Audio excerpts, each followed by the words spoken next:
利西亚宗教组织为了经济利益，对东突厥斯坦穆斯林的情况保持沉默。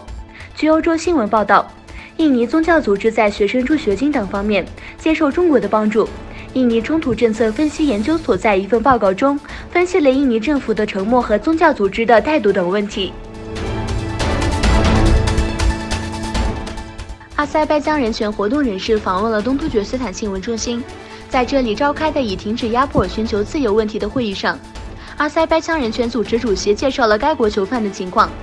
东突厥斯坦新闻中心主席卡拉卡什在会议上强调突厥世界的团结和合作的重要性。为了引起人们对维吾尔族命运的关注，荷兰维吾尔阿布扎比在阿姆斯特丹举行了为期1年的个人示威活动。他表示，这1年他得到了土耳其民间组织和维吾尔族朋友的帮助和支持。他说，他将在巴黎举行为期3天的示威活动。他计划在第2年开展新的活动。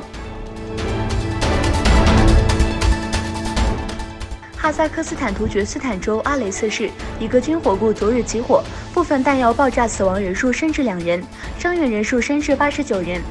哈萨克斯坦卫生部发表声明指出，在阿雷斯市一个军火库起火发生爆炸，导致2人丧生，89人受伤。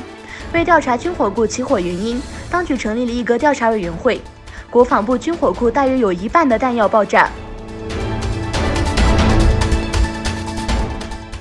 据印度媒体周一报道，印度政府再次取消了以色列拉斐尔国防承包商购买斯派克反坦克导弹的5亿美元协议。熟悉该交易的政府官员告诉印度快报，以色列已被告知该合同被放弃，转而支持当地国防研究与发展组织的反坦克导弹。